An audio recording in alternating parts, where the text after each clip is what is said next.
আজকাল আমার মেসেঞ্জারে প্রচুর প্রশ্ন আসে যে আপু আপনার কেকের প্রাইস কত। তো তখন যদি আমি জিজ্ঞাসা করি যে আপনার লোকেশন কোথায়, তখন আর তারা লোকেশন বলতে চায় না। আসলে আমি বুঝি না, অ্যাকচুয়ালি যদি আপনারা অর্ডারই করতে চান তাহলে লোকেশন বলতে আপনাদের সমস্যাটা কোথায়। তারা খুঁচিয়ে খুঁচিয়ে আমার ফুল প্রাইস লিস্টটা নিয়ে যাবে, দেন লোকেশন জানতে চাইলে আর বলবে না, আর অর্ডার তো অনেক দূরেই থাক।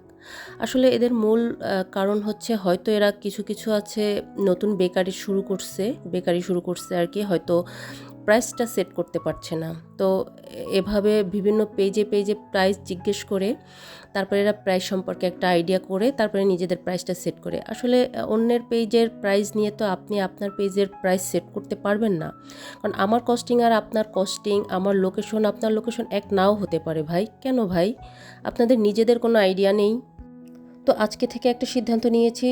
তো এই ভিডিওর মাধ্যমে আমি জানিয়ে দিচ্ছি, যারা যারা আমার কাছে কেকের প্রাইস জানতে চাবেন অবশ্যই আগে লোকেশনটা বলে নেবেন। বিশেষ করে যারা নতুন, যারা আমার কাছ থেকে সবসময় কেক নিয়ে থাকেন তাদের তো আমি তাদের বিষয়ে জানি, তাদের বিষয়ে কিছু বলার নেই। কিন্তু যারা নতুন আমার পেজে নক করবেন অবশ্যই আগে লোকেশনটা বলে নেবেন, কারণ আমি ঢাকা থেকে কেক ডেলিভারি করি এবং ঢাকার সব লোকেশনে আমি ডেলিভারি দেইও না। আর যারা নতুন বেকার সাপুরা আছেন তারা এরকম পেজে পেজে গিয়ে প্রাইস জিজ্ঞেস না করে একটা কাজ করুন, আপনি প্রথমে আপনার বিজনেসটা সেট করুন যে আপনি কী নিয়ে বিজনেস করতে চাচ্ছেন, কোন তরিকায় বিজনেস করবেন, এবং সেই ম্যাটেরিয়ালসগুলোর সেই প্রোডাক্টগুলোর ছোট ছোট কস্টিংগুলো আগে বের করুন। তারপরে এর সাথে আপনার আনুষঙ্গিক খরচ প্লাস আপনার যে পারিশ্রমিক, এটা ফিক্স করে তার সাথে আপনি আপনার প্রফিটটা যোগ করে আপনি একটা ক্রাইটেরিয়া অনুযায়ী আপনার লোকেশন অনুযায়ী একটা প্রাইস সেট করে নিন। এটা সবচেয়ে বেটার হবে, আপনার জন্য বেটার হবে, আপনার কাস্টমারদের জন্যও বেটার হবে। যেমন আমি এভারহুইপ দিয়ে কাজ করি, তো আমার একটু প্রাইসটা বেশি রাখতে হয়।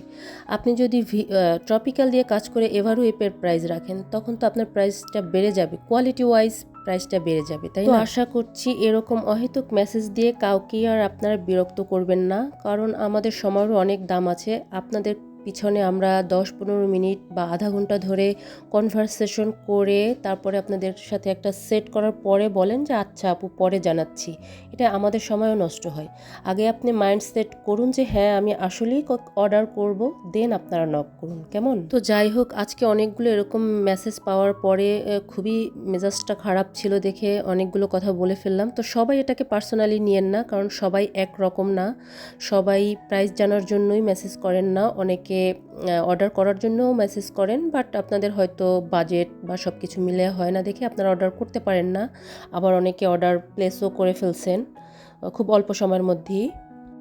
আচ্ছা, আর আজকে যে ভিডিওটা শেয়ার করছি এটা ছোট ছোট ক্লিপস বা ফটো আমি এর আগে অলরেডি শেয়ার করে ফেলেছি। আপনারা নিশ্চয়ই জানেন এটা কি কেক। এটা ছিল একটি ম্যাঙ্গো ফ্লেভারের কেক। আর উপরের এই যে অরেঞ্জ কালার, এটা সম্পূর্ণ ম্যাঙ্গো ছিল, যেটাকে আমি পিউরি করে উপরে দিয়ে দিয়েছিলাম। আর কেকের ভিডিও এর আগে আমি অনেক শেয়ার করেছি, তাই কেকের ডিটেইলিং আর বললাম না। আর এই কেকটার কেক বেস তৈরির ভিডিওটা কে কে চাচ্ছেন কমেন্টস করে জানাবেন, তাহলে আমি কেকের বেসটাও শেয়ার করার ট্রাই করব। কেকটার এই লুকটাই আমার কাছে খুব ভালো লেগেছিল, তাই এটাই আর আমি কোনো আর্টিফিশিয়াল ডেকোরেশন করিনি। যাদের কাছে ম্যাঙ্গো ফ্লেভারের কেক বা ফ্রুট ফ্লেভারের কেকগুলো খুব ভালো লাগে তারা পেজে অর্ডার করতে পারেন। আর অর্ডার করার জন্য পেজ ইনবক্স করবেন, অথবা আমাদের হোয়াটসঅ্যাপ নাম্বার দেওয়া আছে, সেখানেও যোগাযোগ করতে পারেন।